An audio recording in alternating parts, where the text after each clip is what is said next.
हमारा टॉपिक है fertilization. What is fertilization? The fusion of sperm and egg is called as fertilization. जिस तरह कल की क्लास में हमने पढ़ा था गेमेटोजेनेसिस में कि मेल गेमीट्स प्रोड्यूस होते हैं और फीमेल गेमीट्स भी प्रोड्यूस होते हैं, ठीक है, मतलब मेल एंड फीमेल गेमीट्स। अब सेक्सुअल रिप्रोडक्शन में गेमेटोजेनेसिस के बाद सेकंड स्टेज आता है फर्टिलाइजेशन का। तो फर्टिलाइजेशन में होगा क्या? फर्टिलाइजेशन में मेल और फीमेल गेमीट्स आपस में फ्यूज होंगे और उस फ्यूजन या उन दोनों का कंबाइन होने का जो प्रोसेस है उस प्रोसेस को क्या कहा जाता है? फर्टिलाइजेशन कहा जाता है, ठीक है। What is fertilization? The union of the union of male and female gametes is called as the fusion of male and female gametes is called as fertilization. There are two types of fertilization. Number one, external fertilization. Number two, internal fertilization. Number one, external fertilization. What is external fertilization?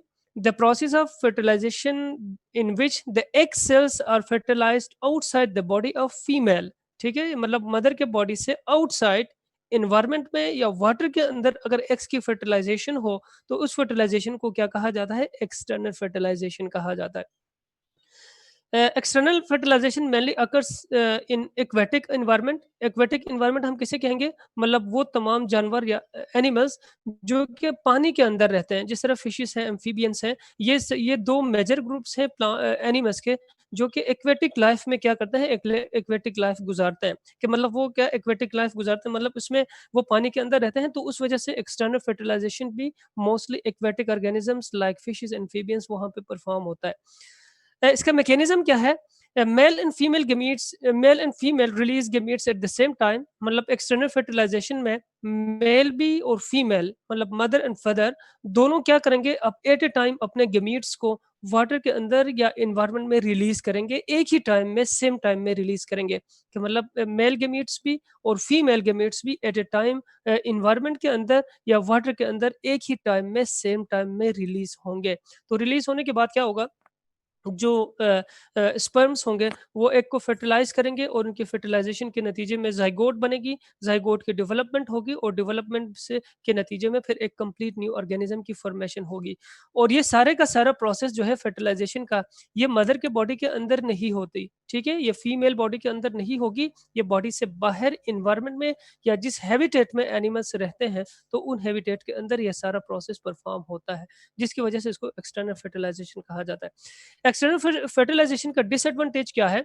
There is a risk of loss of gametes due to environmental hazards. कि मतलब कभी कभी ऐसा होता है कि पानी के अंदर में भी, समंदर में या दरियाओं में तूफान आता है, ठीक है, मतलब फ्लडिंग होती है जिसकी वजह से बहुत सारे गेमीट्स वहां पे क्या होते हैं? वो लॉस हो जाते हैं, जाया हो जाते हैं। इसी तरह अगर मतलब वाटर के अंदर कोई केमिकल्स आ जाए या कोई भी मतलब एक्सटर्नल फैक्टर्स आ जाए या इन्वायरमेंटल हैजर्ड्स आ जाए तो उन इन्वायरमेंटल हैजर्ड्स की वजह से गेमीट्स के लॉस होने के चांसेस बहुत ज़्यादा होते हैं, जिसकी वजह से एक्सटर्नल फर्टिलाइजेशन जो एनिमल्स परफॉर्म करते हैं वो अपने गेमीट्स बहुत ज़्यादा प्रोड्यूस करते हैं कि अगर उनमें से कुछ लॉस भी हो जाए तो फिर कोई क्या होंगे? आखिर में फर्टिलाइजेशन के लिए कुछ गेमीट्स जो है वो बाकी बच जाएंगे।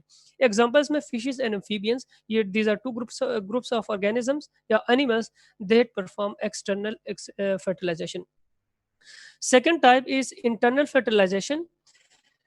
Internal fertilization, egg cells are fertilized within the body of female, ठीक है, मतलब it is a type of fertilization in which the process of fertilization occurs inside the body of mother or female। मतलब female body के अंदर क्या होता है? Fertilisation का जो प्रोसेस है वो परफॉर्म होता है, ठीक है। मतलब सारे की जो फर्टिलाइजेशन भी मदर के बॉडी के अंदर होता है, फिर इसकी डेवलपमेंट, जाइगोट बनने का प्रोसेस, फिर एम्ब्रियो बनने का प्रोसेस, फिर एम्ब्रियो से कंप्लीट ऑर्गेनिज्म की फॉर्मेशन या डेवलपमेंट के जितने भी स्टेजेस हैं वो सारे के सारे फीमेल या मदर के बॉडी के अंदर परफॉर्म होते हैं।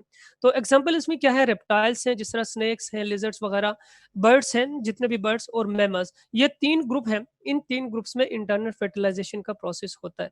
अब अगर हम देखें रेप्टाइल्स में और बर्ड्स में इंटरनल फर्टिलाइजेशन का प्रोसेस समवट डिफरेंट होता है as compare to the mammals. वो किस तरह? In reptiles and birds shell protect the embryo. अब इसमें क्या होगा?